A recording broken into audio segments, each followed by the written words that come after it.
Salut, c'est Christian pour les bibliothèques. De retour après une absence liée à une laryngite un peu persistante. Aujourd'hui, je vais vous parler de ce stabilisateur proposé par Feiyutech, le AK2000 qui se dessine comme on peut le voir sur la photo, à une utilisation avec un réflexe ou un bridge. Donc, je vous propose de découvrir tout d'abord le contenu de la valise. Et oui, c'est une valise.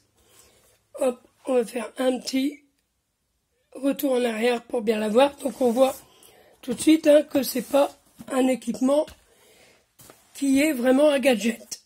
Donc on l'ouvre. Voilà. Et on découvre. Donc on a une petite dock qui accompagne.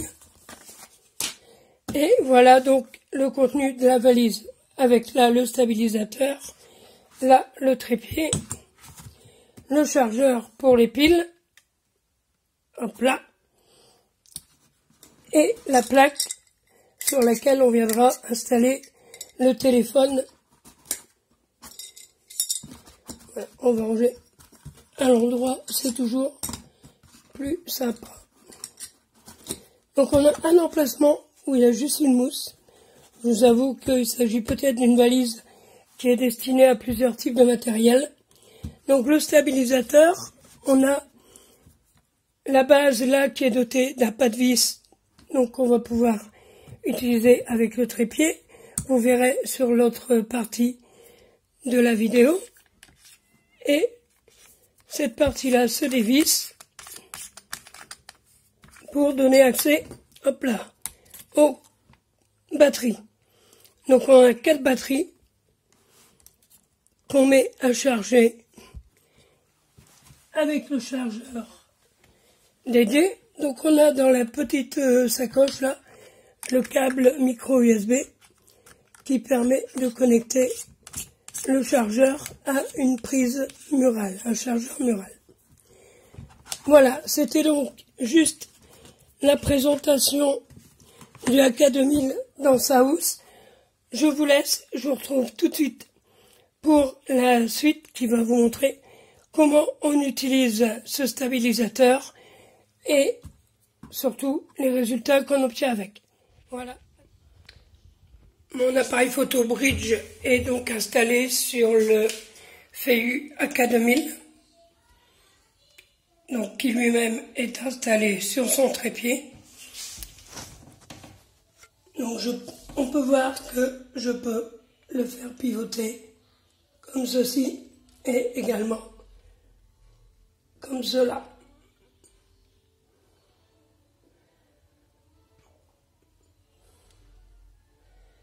Donc je peux vraiment filmer dans pas mal de positions. Alors je dois être un petit peu perturbé avec ceci. Donc vous voyez une étape indispensable.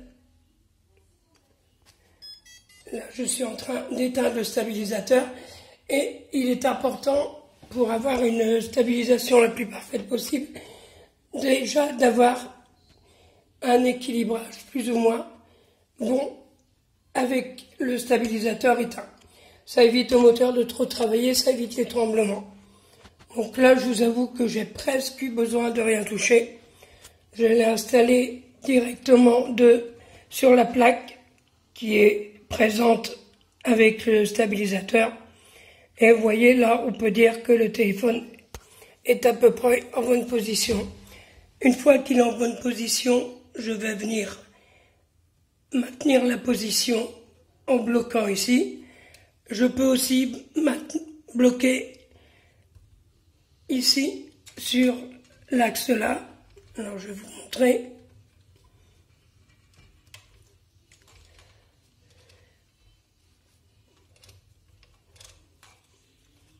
Donc voilà, donc c'est plein de petits réglages comme ça qu'il faut se donner la peine d'apprendre pour vraiment en tirer le maximum. Sinon, on va faire comme moi je fais, un peu à l'arrache, mais malgré tout en obtenant des résultats qui sont très très satisfaisants. Donc je mets en route le AK2000 avec ce bouton-là.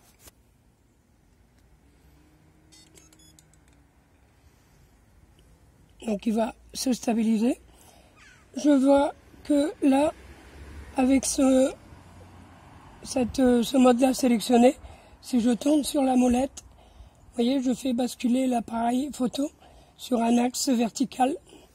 Si je rappuie là, je le fais cette fois-ci basculer sur un axe horizontal. Donc on a comme niveau le niveau de la batterie, là elle est full. On a là les liaisons Wi-Fi et Bluetooth.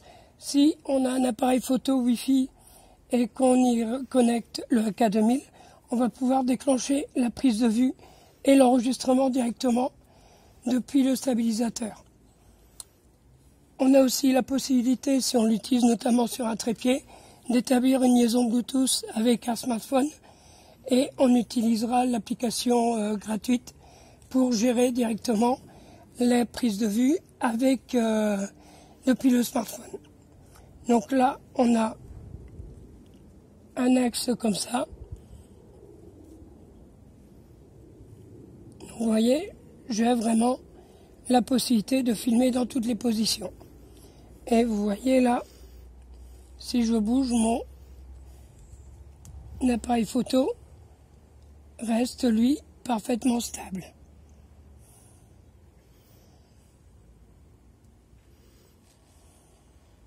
Alors quand on arrive en butée, les moteurs, on ressent une petite vibration. Visiblement, ça doit indiquer que le moteur est vraiment buté et qu'il va avoir du mal à stabiliser correctement l'image. Donc voilà, donc je vous avouerai que pour tirer vraiment tout le potentiel de ce stabilisateur, il faut s'exercer, il ne faut pas hésiter à faire pas mal d'essais, mais le résultat, même comme ça, un peu à l'arrache comme je l'ai fait, est déjà complètement satisfaisant. Voilà, je suis désolé.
Voilà, c'est terminé pour ce petit enchaînement de séquences vidéo.